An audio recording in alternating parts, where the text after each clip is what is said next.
Hello dear students.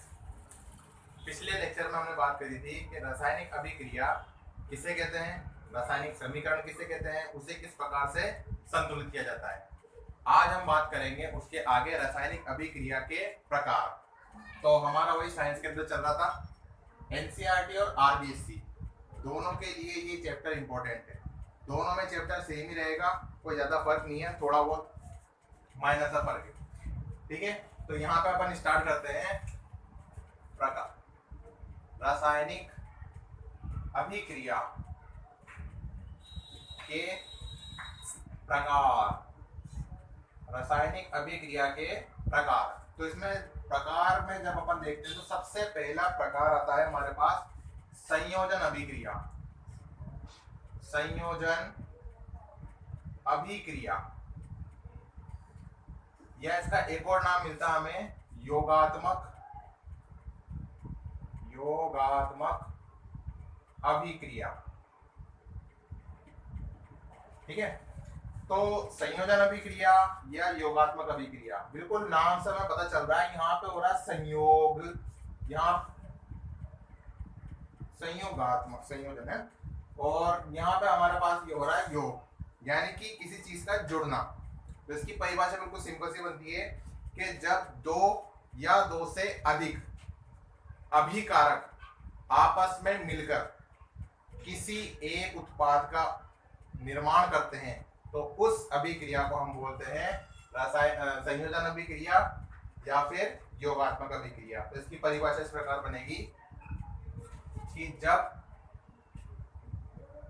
दो या दो से अधिक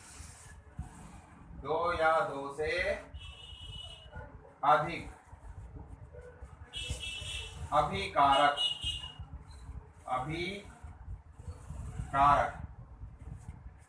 आपस में मिलकर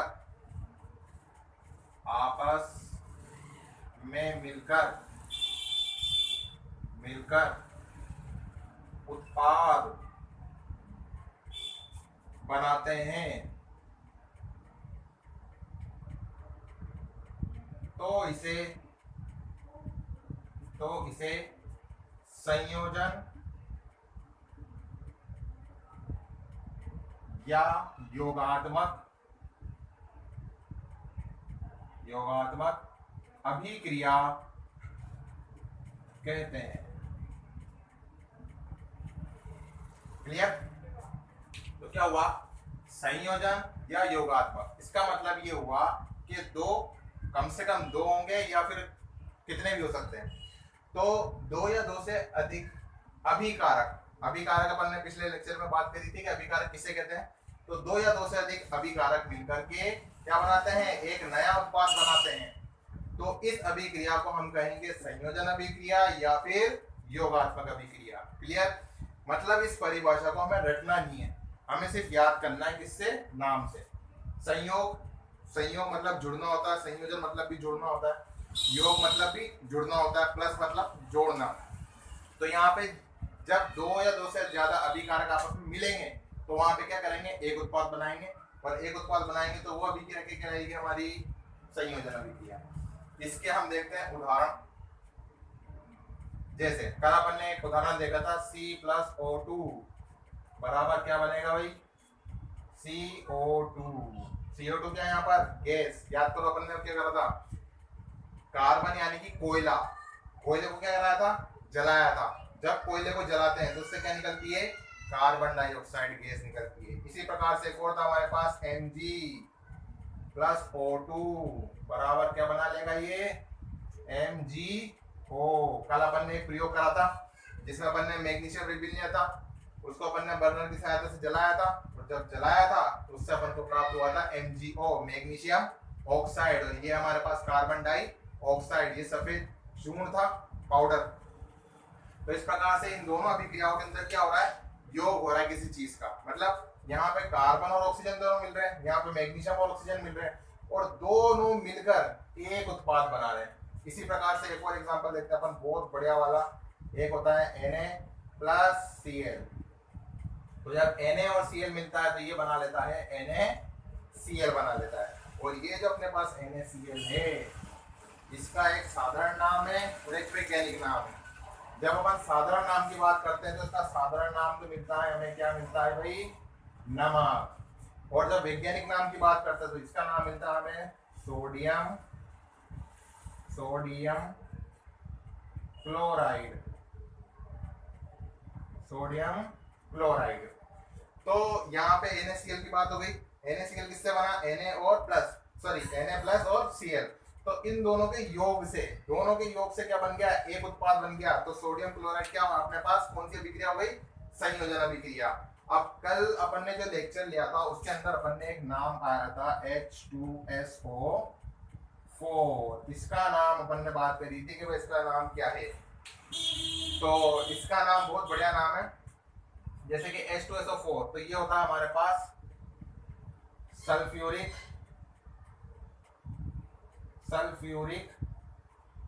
अम्ल होता है, सल्फ्यूरिक अम्ल या फिर सल्फ्यूरिक एसिड बोलते हैं। इसी का एक भाई और है HCl। HCl का पूरा नाम है हमारे पास हाइड्रोक्लोरिक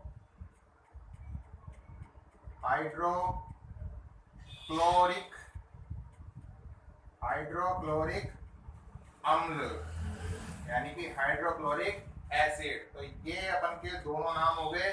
ये दोनों नाम अपने आगे लेक्चर्स में काम आने वाले हैं, इसलिए मैं अभी बता रहा हूँ। कल अपन ने बात की थी कि H2SO4 का नाम बताना था आप लोगों को, तो यहाँ पे इसका नाम अपन को पता चल गया सल्फ्यूरिक एसिड, और यहाँ पे HCl का नाम पता चल गया हमें हाइड्रोक्लोरिक एसिड। तो ये दोनों नाम अगले आने वाले चैप्टर्स में अपने काम आने वाले, इसलिए ध्यान रखना। तो यहाँ पे संयोजन अभिक्रिया, संयोजन अभिक्रिया का मतलब होता है दो या दो से अधिक अभिकारक मिलकर क्या बनाते हैं, नया उत्पाद बनाते हैं। तो इसे बोलेंगे हम संयोजन अभिक्रिया। जैसे यहाँ पे कार्बन ऑक्सीजन CO2, MgO2 क्या बना लेगा, MgO। यहाँ पे सोडियम और क्लोरीन दोनों मिलकर क्या बना लेंगे, सोडियम क्लोराइड NaCl। तो आप लोगों ने अभी तक इसको नोट कर लिया होगा, जिन्होंने नहीं करा वो कर लीजिए नोट फटाफट।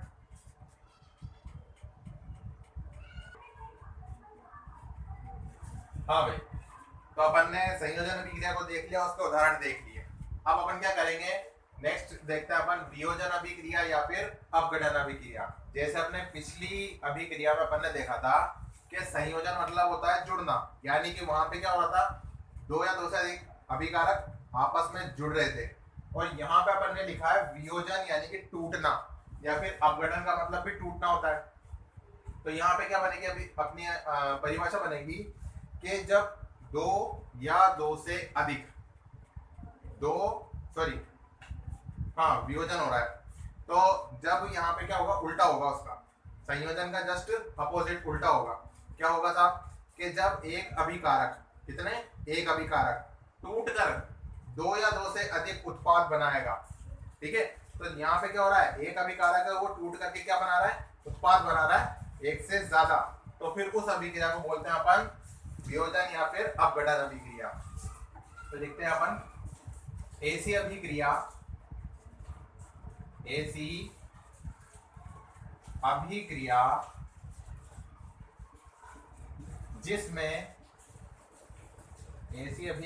जिसमें एक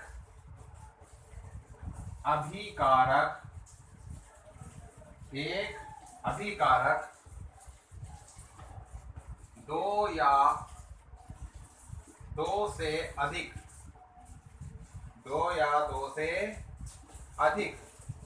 उत्पाद बनाता है। वहां पर बन रहा था अपना एक उत्पाद, यहाँ पे दो या दो से अधिक उत्पाद बन रहे हैं, उत्पाद बनाता है, तो इसे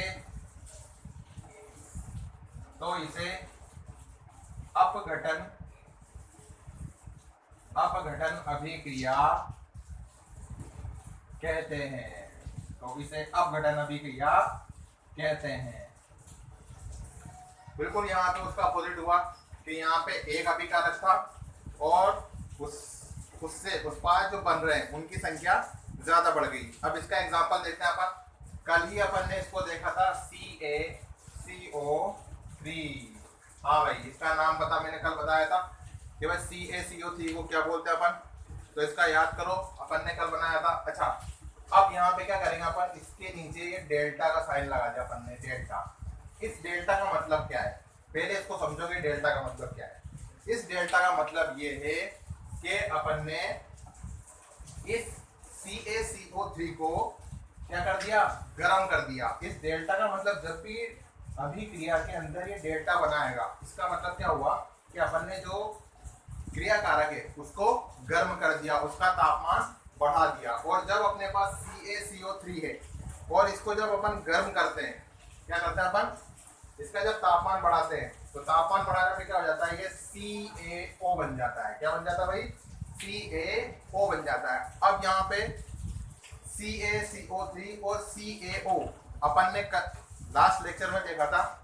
जिन लोगों ने पिछली वीडियो नहीं देखी है वो लोग पहले उस वीडियो को देखें और उसके बाद इस वीडियो को देखें, तभी उनको ये चीज़ समझ में आएगी। क्योंकि चाहे हम कोई सा भी सब्जेक्ट पढ़े, कोई सा भी, कंसिस्टेंसी बहुत ज़्यादा जरूरी है। जब तक अपन ने पिछला चैप्टर कंप्लीट नहीं करा तब तक अपन के अगला चैप्टर समझ में नहीं आएगा। तो यहाँ पर देखो CaCO3 यानी कि इसका नाम है अपने पास कैल्शियम कार्बोनेट, लिख देते हैं अपन कैल्शियम कार्बोनेट। ये अपन ने कल ही देखा था कैल्शियम कार्बोनेट, बुताई करी थी अपन ने। और यहाँ पे इसके साथ में अपने पास जब इसको गर्म करते हैं तो ये बना लेता है CaO, यानी कि ये होता है अपने पास कैल्शियम ऑक्सीजन, इसलिए क्या बोलेंगे इसको, ऑक्साइड। जब भी ऑक्सीजन आ जाएगा किसी एलिमेंट के साथ तो वो क्या हो जाता है, उसका ऑक्साइड बना लेता है, यानी कि कैल्शियम ऑक्साइड बना लिया। अब क्योंकि इसने कैल्शियम ऑक्साइड बनाया, देखो CaCO3 कल अपन ने जो इक्वेशन थी उनको बैलेंस करना भी सीखा था। तो देखो CaCO3 यहाँ पर एक Ca है, कैल्शियम मतलब एक है और यहाँ पे कैल्शियम एक है। यहाँ पे ऑक्सीजन कितने हैं, 3, लेकिन यहाँ पे ऑक्सीजन कितने हैं, 1। इसका मतलब यहाँ से एक तो बचा कार्बन और 2 बचे ऑक्सीजन। तो जब एक कार्बन और 2 ऑक्सीजन मिलते हैं तो ये बना लेता है कार्बन डाइऑक्साइड गैस। और जब कार्बन डाइऑक्साइड गैस बना लेता है तो देखो CaCO3 को गर्म करने पर क्या बना लेगा, CaO प्लस उसमें से क्या निकलेगी, कार्बन डाइऑक्साइड गैस बाहर निकल जाएगी। अब ये वाली जो समीकरण है ये पूरी तरीके से क्या हो गई, हमारी संतुलित हो गई। तो यहाँ पे अपन ने एक चीज देखी कि डेल्टा का मतलब गर्म करना होता है। दूसरी बात देखी कि यहाँ पे जब कैल्शियम कार्बोनेट को गर्म करते हैं तो कैल्शियम ऑक्साइड बदल जाता है, प्लस उसमें से जो कार्बन डाइऑक्साइड है वो गैस बाहर निकलती है। इस तीर का मतलब है बाहर निकलना, ऊपर की तरफ निकलना। एक और एग्जांपल देखते हैं अपन, ये बढ़िया वाला है FeSO4। इसको भी अपन क्या करेंगे, गर्म करेंगे। जब अपन FeSO4 को गर्म करते हैं तो ये बना लेता है अपने पास Fe2O3। क्या बना लेता है भाई, Fe2O3 बना लेता है। अब यहाँ पे क्या हुआ कि FeSO4 मतलब अपने पास क्या है, फेरस सल्फेट। क्या है भाई, फेरस सल्फेट। और यहाँ पर FeO3 है। FeO3 का मतलब यहाँ पे क्या है अपने पास, अभी मैंने बोला था ऑक्सीजन आ जाता है तो क्या बना लेता है वो ऑक्साइड। तो यहाँ पे बन जाएगा अपने पास फेरिक ऑक्साइड, फेरिक ऑक्साइड बना लेगा। अब यहाँ पे वही सेम अपन देखेंगे ऊपर की तरफ कि भाई रासायनिक समीकरण जो है वो संतुलित हो रही है या नहीं हो रही है। रासायनिक समीकरण को संतुलित करेंगे अपन, तो कैसे करेंगे भाई, देखो FeSO4 और यहाँ पर Fe2O3 बन गया। तो इसके साथ में एक तो निकलता है अपने पास SO2 और एक निकलता है अपने पास SO3। ये दोनों के दोनों गैस हैं। तो इसको अपन संतुलित करेंगे। कैसे संतुलित करेंगे, यहाँ पर अपन देखते हैं सल्फर है, सल्फर सिंगल है, यहाँ पर 1 और 2 है। तो इसका मतलब इसको संतुलित करने के लिए अपन को क्या करना पड़ेगा, आगे 2 लगाना पड़ेगा। आगे 2 लगा दिया अपन ने, तो यहाँ पे देखो Fe2 हो गया, यहाँ पर भी Fe2 हो गया, S यहाँ पे 2 है, S यहाँ पर 2 है। ऑक्सीजन को ध्यान से देखना, ऑक्सीजन यहाँ पे 4 है, और 2 यहाँ आगे है। 2 इंटू 4 यानी कि टोटल कितना हो गया 8। अब इधर देखते हैं ध्यान से, 3 3 6, ओ के साथ 3 है, ओ के साथ 3 है, मतलब 3 ये है 3 ये है, तो टोटल कितना हो गया 6 और 2 यहाँ पर है, इसका मतलब कितना हो गए 8 हो गए। यानी कि अपने पास ये जो पूरी की पूरी समीकरण है पूरी तरीके से संतुलित हो गई, सिर्फ इसके आगे 2 लगाने से।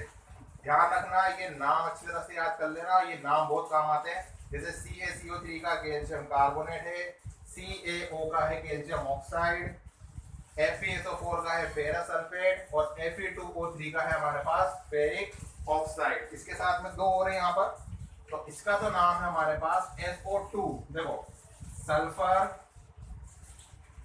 S का मतलब सल्फर, 2 ऑक्सीजन, तो सल्फर डाई ऑक्साइड, क्या बोलते हैं इसको, सल्फर डाई ऑक्साइड, क्योंकि इसमें 2 ऑक्सीजन है।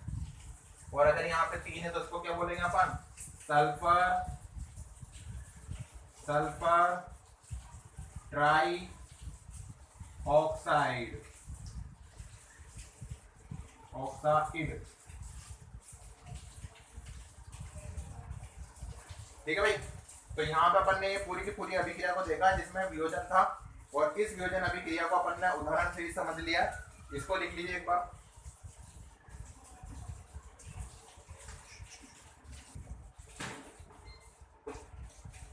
हाँ भाई, तो अपन ने संयोजन अभिक्रिया देखा और वियोजन अभिक्रिया देखा। अब एक क्वेश्चन है, क्या होता है जब आसुत जल का विद्युत अपघटन, क्या कर रहे हैं अपन, विद्युत अपघटन किया जाता है। यानी कि जब अपने पास आसुत जल है, यहाँ पे क्या हुआ, अपन ने एक बीकर लिया और उस बीकर में अपन ने क्या कर लिया, बहुत सारा पानी भर लिया। लेकिन यहाँ पे ध्यान रखना, ये पानी जो है, ये जल जो है कैसा है भाई, आसुत जल है, आसुत जल है।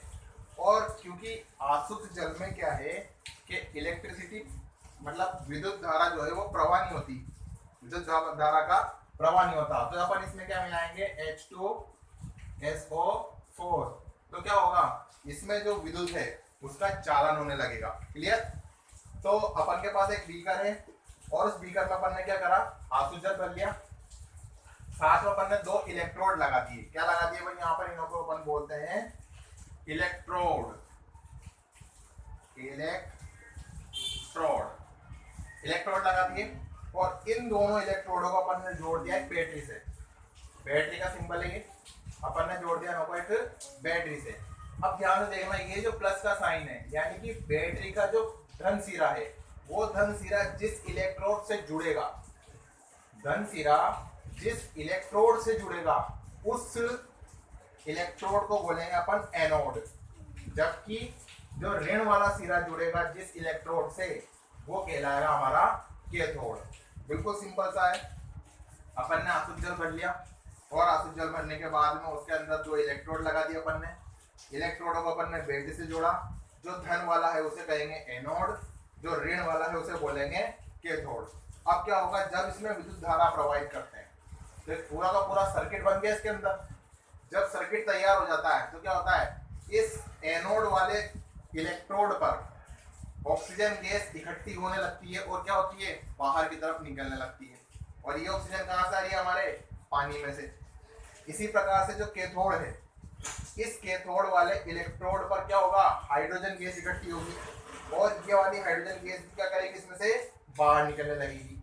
इसका मतलब ये हुआ कि जो हमारे पास H2O होता है, H2 यानी कि जल है, उस जल का क्या कर दिया अपन ने, अपघटन कर दिया। तो ये वाले, तो यहाँ पर अपन ने इस प्रयोग में देखा कि जब आसुत जल होता है उसका अपन विद्युत अपघटन करते हैं, तो उसमें सबसे पहले तो अपन को ये देखना है कि H2SO4 डाल दिया, साथ में अपन ने इलेक्ट्रोड लगा दिए, बैटरी से अपन विद्युत धारा प्रवाह करेंगे तो क्या हो जाएगा, जो अपने एनोड है, एनोड पे तो निकलेगी ऑक्सीजन और कैथोड पे निकलेगी हाइड्रोजन। इस प्रकार से अपन क्या करते हैं, पूरे के पूरे जो आसुत जल है उसका क्या कर देते हैं, विद्युत अपघटन कर देते हैं। तो यहाँ पे ये प्रयोग है, इस प्रयोग को आप अच्छी तरीके से डायग्राम बनाना और डायग्राम बनाने के बाद इसकी जो थ्योरी है वो आपको खुद लिखनी होगी। ठीक है, अपनी जो डायरी है या कॉपी है या रजिस्टर जो भी है उसके अंदर इसकी पूरी की पूरी डिटेल से आप अपनी थ्योरी तैयार कर सकते हैं और वो तैयार करने के बाद याद रखना उस थ्योरी को अच्छी तरह से, क्योंकि ये वाला जो प्रैक्टिकल है ये सीधा का सीधा आपके क्वेश्चन बन के वहां पर एग्जाम में आता है। तो इसको बना लीजिए फटाफट।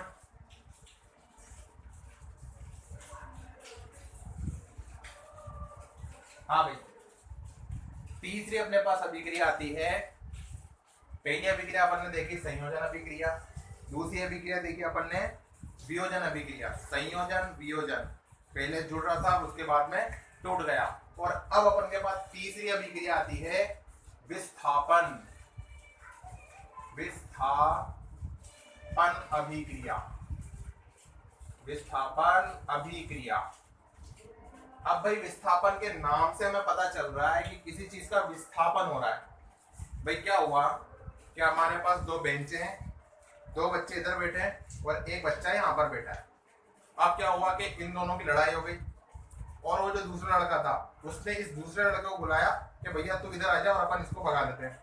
अब ये था थोड़ा हट्टा कट्टा, वो था बेचारा थोड़ा सा सूखा हुआ, ठीक है, कमजोर था। तो ये जो हट्टा कट्टा बच्चा था ये आया और उससे बोला कि भैया तू उठ। उसने कहा मैं नहीं उठूंगा। तो इसने क्या करा, उसको उठा करके दूसरी तरफ फेंक दिया और खुद उसकी जगह पे जाकर बैठ गया। तो यहाँ पे इसकी परिभाषा क्या बनेगी कि जब अधिक क्रियाशील, कैसा, अधिक क्रियाशील तत्व कम क्रियाशील तत्व को विस्थापित करके उसके स्थान पे चला जाता है, तो इस अभिक्रिया को बोलते हैं हम विस्थापन अभिक्रिया। विस्थापन अभिक्रिया, ठीक है भाई। तो इसकी लिखते हैं परिभाषा, लिखो। जब अधिक क्रियाशील, जब अधिक क्रियाशील तत्व कम क्रियाशील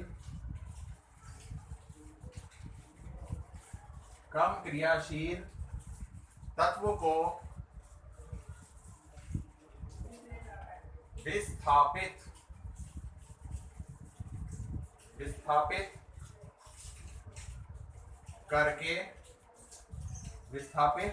करके उसके स्थान पर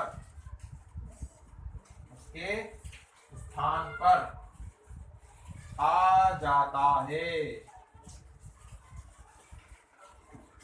जाता है। तो इस अभिक्रिया को विस्थापन अभिक्रिया कहते हैं। यह इसका एक और नाम है प्रतिस्थापन। आ जाता है तो इसे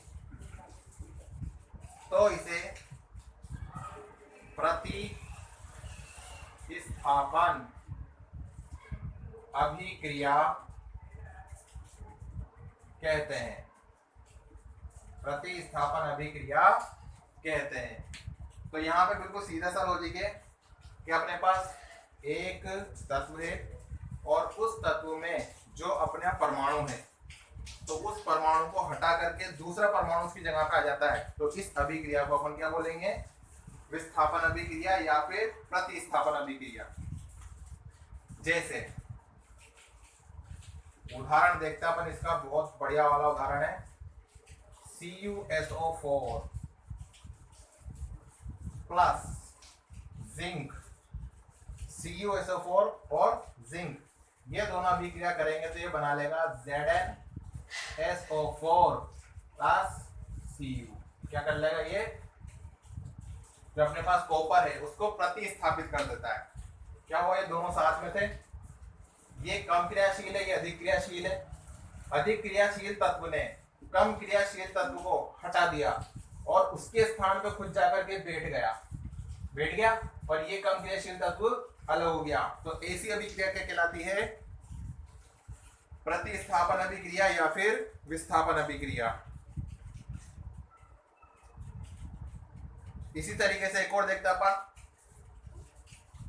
जैसे CuO प्लस, देखो कॉपर के साथ में ऑक्सीजन है तो इसका नाम क्या बनेगा, कॉपर ऑक्साइड। क्या बनेगा भाई, कॉपर ऑक्साइड। अब क्या हुआ, ये जो कॉपर ऑक्साइड है इसके साथ में कौन आ जाएगा भाई, Mg आ जाएगा। Mg से कुछ याद आया, जब ये Mg आया तो इस Mg की क्रियाशीलता ज्यादा है, Cu की कम है, तो ये Mg क्या करेगा, इस CO को हटा देगा और यहाँ पे क्या बना लेगा, MgO बना लेगा और प्लस क्या निकल जाएगा, यहाँ पे Cu निकल जाएगा। तो यहाँ पर भी क्या हो गया, प्रतिस्थापन हो गया। क्लियर।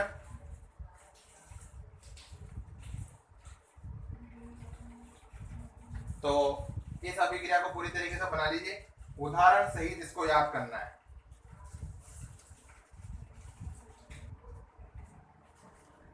हाँ भाई, तो अपन ने यहाँ पे विस्थापन अभिक्रिया देखा था, तो विस्थापन अभिक्रिया समझ में आ गया होगा आप लोगों को। अब विस्थापन अभिक्रिया के बाद नेक्स्ट आती है अपने पास द्वि विस्थापन अभिक्रिया। जिस प्रकार से विस्थापन हुआ था उसी प्रकार से क्या होता है, यहाँ पे द्वि विस्थापन होता है। विस्थापन के अंदर क्या हुआ था कि दो तत्व थे अलग अलग, उन दोनों में से एक तत्व जो था उसने दूसरे तत्व को हटा दिया और उसकी जगह पे चला गया। लेकिन यहाँ पे क्या हो रहा है, द्वि विस्थापन। द्वि मतलब दोनों तरफ से, यानी कि देखो दो बच्चे इधर बैठे हैं, दो बच्चे इधर बैठे हैं, इधर वाले दोनों बच्चों की लड़ाई हो गई और इधर वाले दोनों बच्चों की लड़ाई हो गई। तो क्या हुआ, इधर वाला एक बच्चा उठ करके इधर आ गया और इधर वाला बच्चा उठ करके इधर आ गया। तो ये विस्थापन कौन सा हो गया, द्वि विस्थापन हो गया। तो इसकी परिभाषा देख लेते अपन। एसी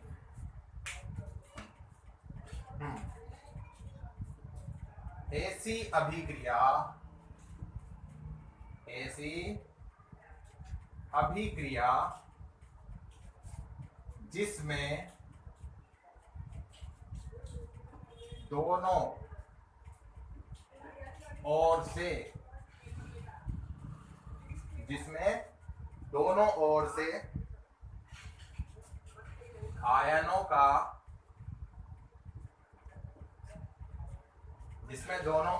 आयनों का विस्थापन होता है, जिसमें दोनों ओर से आयनों का विस्थापन होता है। यानी कि उधर से भी एक आयन आएगा और इधर से भी एक आयन आएगा। अब देखो यहाँ पे एक शब्द आया आयन, पहले इसको समझ लेते हैं आयन किसे कहते हैं भाई। आयन बहुत इंपॉर्टेंट चीज है ये आयन। तो इसको समझना क्या होता है कि जब अपने पास कोई परमाणु है और वो परमाणु या तो इलेक्ट्रॉन त्याग देता है या फिर इलेक्ट्रॉन ग्रहण कर लेता है, तो क्या होता है, उसके ऊपर आवेश आ जाता है। जब त्यागता है तो धन आवेश आता है और जब ग्रहण करता है तो कौन सा आता है, ऋण आवेश आता है। जैसे कि अपने पास Na और ये Cl है, तो Na क्या करेगा, हमेशा बनाता है Na प्लस बनाता है, जबकि Cl क्या करता है, माइनस बनाता है। ये क्या है, विद्युत ऋणी तत्व है। मतलब ये क्या है, खराब आदमी है, क्या करेगा, इलेक्ट्रॉन को खींच लेता है। दूसरा के कोई अमीर आदमी दिखा और फटाफट से उससे पैसे छीन लेता है। इसी तरीके से इसमें क्या आ गया, ऋण आ गया। ये अच्छा आदमी है, बढ़िया आदमी बेचारा, इलेक्ट्रॉन यूं ही बांटता फिरता है, इसलिए इस पे क्या जाता है, धन आ जाता है। तो देखो धन आ गया, तो ये कौन सा है, धन आयन। कौन सा है ये भाई, धन आयन। तो यहाँ पे इसको बोलेंगे अपन धनायन। क्लियर। और यहाँ पे ऋण है तो ये बोलेंगे अपन इसको ऋणायन। क्लियर। यानी कि आयनों का यहाँ पे क्लियर हो गया कि भाई जो इलेक्ट्रॉन त्यागेगा वो बनाएगा प्लस और जो ग्रहण करेगा वो बनाएगा माइनस। इसको अपन आगे और डिटेल से चर्चा करेंगे। तो Na प्लस को तो बोलेंगे अपन धनायन और Cl माइनस को बोलेंगे अपन ऋणायन। तो यहां तक तो समझ में आ गया होगा। आगे देखते हैं अपन, आयन समझ में आ गए। अब इसका अपन एग्जाम्पल देखते हैं भाई। क्या देखते हैं भाई, एग्जाम्पल देखते हैं, उदाहरण। उदाहरण में देखो NaOH, ऑक्सीजन भी है और हाइड्रोजन भी है, और इसको बोलते हैं अपन सोडियम। तो इसका पूरा नाम होता है हमारे पास सोडियम